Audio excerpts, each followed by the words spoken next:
okay, this. I feel like this turned out to be a really, really good representation of like influencers and content creators and the ranges of what they make. I would say a pretty decent range for like the large majority of influencers is like 70 to 200K or like 250. That's probably the large majority of content creation. I also want to add one more thing. Even though I made a joke about the guy being last, I have heard so many people have such a wild perception of how much people make and how much like their partner should make. If you make 6 figures, you're like, you're in the top of the top of the top of the top. Like sometimes I've heard girls say like, I expect my mans to make $500,000 a year at least. Like that's baseline. And I'm like, do you know how hard it is to make even 200K? That's people who have been working in the same company, climbing the ladder for like 5 plus 10 years.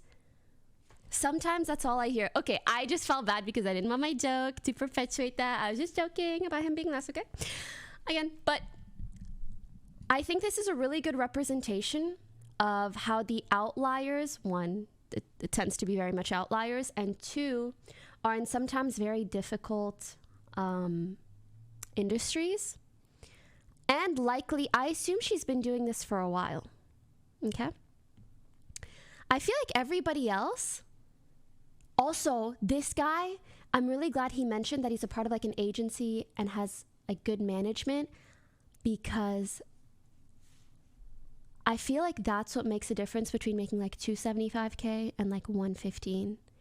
A good management or agency can bring you fat deals. Like even one deal a year for like 50K, that's gonna bump your income so much. Feel like Gen Z have skewed view on money. I kind of agree. Yeah. Retire tomorrow.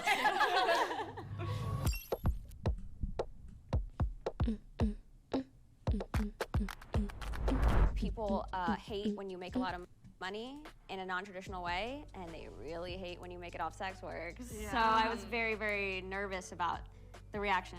I am an anomaly, and I don't represent what I don't coming into it because I grew up really poor. I think that stigma is passing a little bit, so much so to the point that sometimes I worry. Obviously, I use TikTok casually sometimes, and I feel like my algorithm is very much skewed towards like young women, and I see a lot of things being pitched like selling feet pics and OnlyFans and this and that. Obviously not often, but I've seen it every now and then.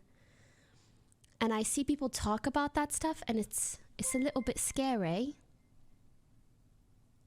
because I think, and like sugar baby stuff and sugar daddy stuff. You hear people talk about that more and more, and I think people don't realize when you go into that line of work, it is a massive decision to make, and I just wish that there were more disclaimers like that. So I really respect the OnlyFans girl for making that disclaimer, because you might see her and be like, wow, she makes $3 million, that's amazing. But what you don't see is girls who might start an OnlyFans and then regret it, and then have issues with like family or friends, or end up not liking it and they can't really take that decision back. Those kind of things can be very, very difficult, and they just don't have as much, like there isn't as much awareness about them, because instead you only really see like the glory stories. But yeah, I hope that makes sense. For every OnlyFans person that makes $3 million, there's thousands of people who make less than minimum wage. I don't disagree, but I also don't think they have anything to do with each other, right?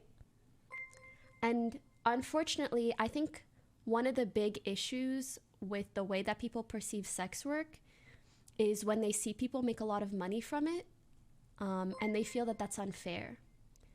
And it is true that a lot of people should be paid more than they are, and they should have living wages, but that also has nothing to do with the girl who is selling pictures of her butt. Like, you know, she's not your employer. I understand you're kind of taking your anger out on her, but she's not your employer. Yeah. She didn't mention not getting many deals or something because of the OnlyFans. Yeah. So that's another decision you have to make, especially if you're a mid-sized creator and you're thinking about starting an OnlyFans. You have to keep in mind that you will likely lose out on a lot of future opportunities if you do so. Kian, thank you for the 2 months.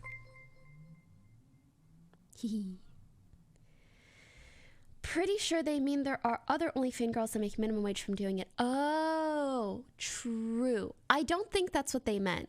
But it is true that for all, even streamers, for all the like super high paying streamers that you see, there are thousands and thousands and thousands who make just a living wage or maybe a bit more. So yeah.